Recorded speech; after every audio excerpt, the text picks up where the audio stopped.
Hello there, and welcome to my channel, Novice Modelling in a Midlife Crisis.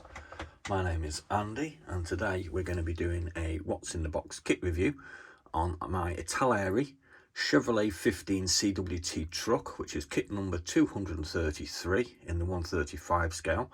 And as you can see, this is a very recent release in 2024, celebrating 80 years commemoration of D-Day. So we're going to go along the normal procedure. We're going to have a look at the instructions, then we're going to pull the parts out, and we'll talk about the history of the kit, and then we'll talk about something a little bit different to do with the kit, obviously. So we're going to read out the blurb about the truck. It's quite short. So throughout the 1930s, a series of production agreements were established for the manufacture by Canadian subsidiaries of major American auto manufacturers of a line of trucks designed to meet the transport needs of British troops and the principal countries of the Commonwealth. Production was significantly increased during World War II, and the Canadian military pattern CMP trucks accompanied Commonwealth troops on major European fronts, from the North African campaign to the invasion of Sicily, to the Normandy landing. Robust, reliable, and particularly effective in operational use, they were produced in numerous configurations and with various roles, from military logistics to artillery towing. The CWT-15 version with four-wheel drive and good load capacity was particularly appreciated. Now, this is a short wheelbase truck with a small loading area. There is actually a larger one as well, obviously, and like it says in here, they did various things, you know, gun mounts and what have you, and I've seen these with the cabs cut off as sort of LRDG support vehicles, etc, etc. So it's quite an interesting little vehicle. So I'll have a look at the instructions and the sprue diagrams and what have you. And we get a good detailed sprue diagram with this, detailing all the parts, where they're numbered, which is kind of important as well. The glazing parts are wheel section, and this one is mainly the loading bay.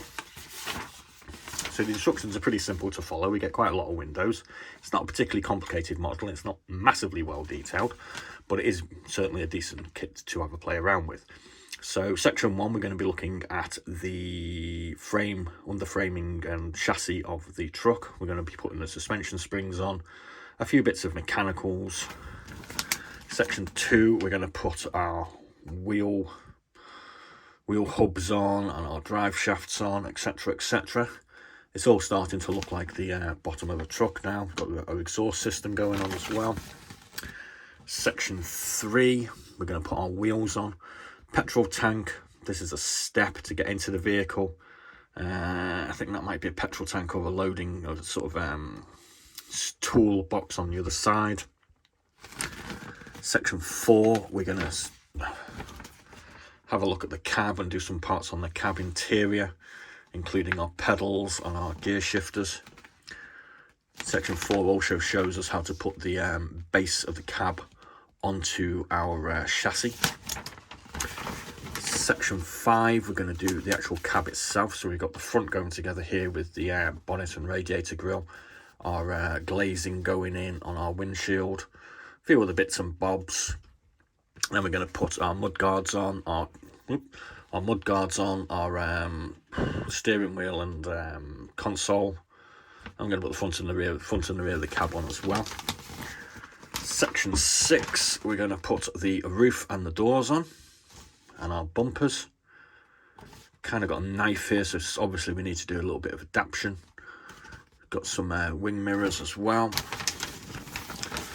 Section 7, we're going to be looking at the loading compartment. So this is the underside, mud guards going on, a couple of little boxes for tools and what have you. Section 8, we're going to put the rear flap on and the sides on. There's a couple of seats that we put over the wheel wells. And section 9, we're going to put the canvas cover on, or we do have an option for putting just the framing for the canvas cover on instead. Maybe you put both of them on, not exactly certain because I haven't built it obviously.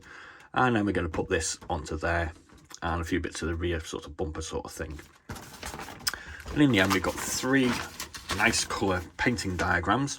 This first one here is a 15 CWT Canadian Royal Army 1st Infantry Division Headquarters Normandy, July 1944, with a rather nice looking green and flat black colour camouflage on it. This one here, we have a 15 CWT British Royal Army. Not sure where that's all coming from. 21st Tank Brigade Field Artillery Regiment, Southern Italy, 1944, in a sand and dark green colour. And this one here is the Australian Royal Army 9th Infantry Division Anti-Tank Company, 8th British Army, El Alamein, November 1942, which is done in F-sand and rubber, basically. It seems to have a different colour on the undersurfaces, but we'll let them go for that. Now we'll have a quick look at the sprues. Let's try and get them in some sort of sensible order. So here we have the chassis. As we can see, we've got some kind of nice detail going on the sides. We've got our suspension springs, which are detailed. What do we got here? Some parts of the wheel hubs, possibly is that the steering bar or some steering rack.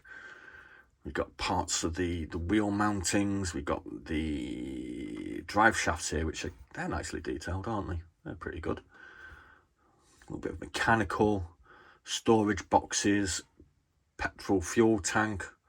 It's got some sort of detail going on here. We've got these steps, which have got a nice sort of grating bit of detail on them.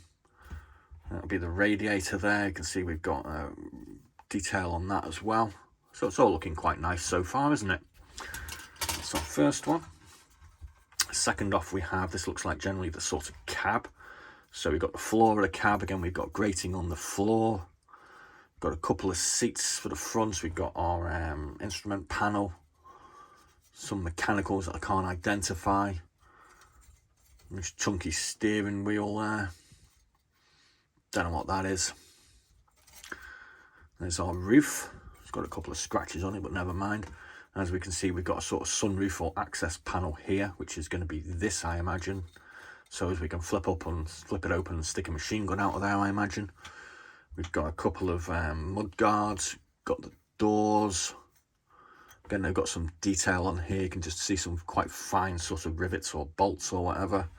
Plenty of rivets and bolts on this windshield piece. That's the rear of the cab. Obviously, we've got a rear window. There's our front bonnet with the Chevrolet badge. Got some detail on the radiator grille. Got some lights to go in by the look of it. There's our bit of our exhaust. And a few other unidentified parts. So again, all looks pretty good.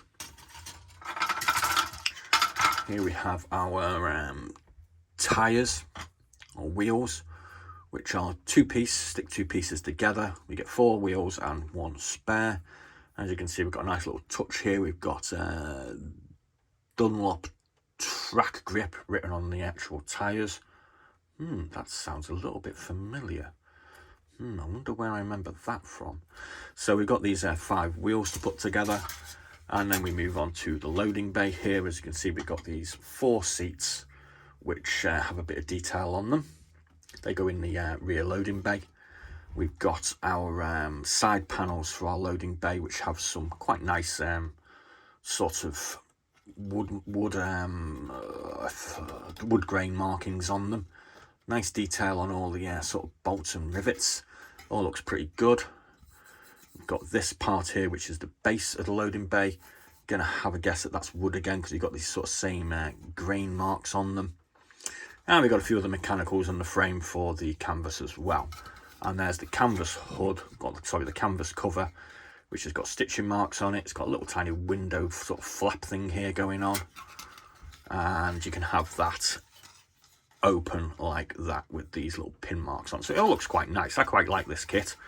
Like I say, it kind of seems a little bit familiar to me. We have the clear glaze parts, which are obviously 2 side windows by the look of it. Don't really look very much like them though, do they? Yeah, okay. And we have the front windshield with some rather basic sort of windscreen wipers going on as well. Here we have our decal sheet, where we get Australian Army, British Army and Canadian Army, with a US star marking for the roof, which would have been used It's certainly at D-Day, which the Canadian one represents. I think this British roundel is intended for sort of Africa Corps or the Italian landings that this represents. So there's our kit, and like I say, it seems kind of familiar because we did this one the other week, and now we're going to talk about the history of this, which I'm going to probably do a side-by-side kit review comparison for these two, because they're basically the same thing. So as we said, this one is basically in production now. This is the 2024 80 years of D-Day commemoration kit from Italeri. And this one I've got here is a Airfix 1977 release with a 6-pounder anti-tank gun. And this was actually a reboxing anyway. So I'm just going to go through the history, and then if you want to basically have a look at the kit comparison, I'll be doing that either probably tomorrow.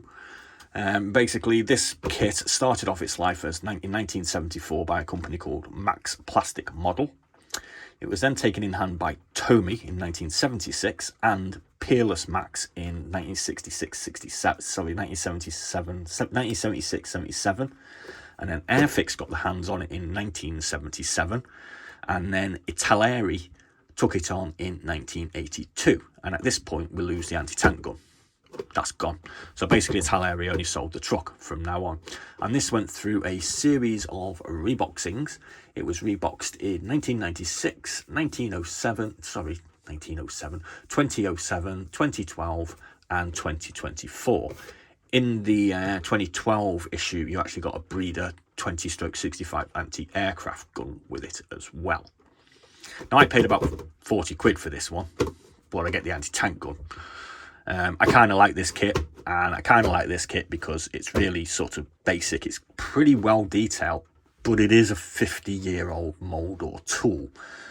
It's kind of cheeky, I think, of Italeri to be sort of doing this. Oh, look at this 80 years D-Day sort of thing. But we'll discuss that at a later date. I'm also going to do a kit comparison of this because I have another one. I have this one, which is an IBG model. This is Chevrolet C15A Personnel lorry, and this is from a moulding in 2016. So we've got a bit of a fun with these CWT trucks over the next couple of days. Incidentally, I got this from Jadlam. No air connection with them, don't get paid anything by them. This is just where I bought it from, and I paid £26.95 for it. So that's a pretty fair price, I think, for a pretty nice kit, even if it is a 50-year-old mould or tool. So there we go. Thanks for watching, and over the next couple of days there will be a discussion piece comparing these two, which is probably going to be kind of interesting. There will be a discussion comparison video on these two, which probably isn't going to be that interesting. And we'll be doing a full-on kit review on this as well. And we'll be having a look at some of the other IBG trucks that are available, of which there are lots. So thanks for watching. Please do like and subscribe. And as always, be seeing you.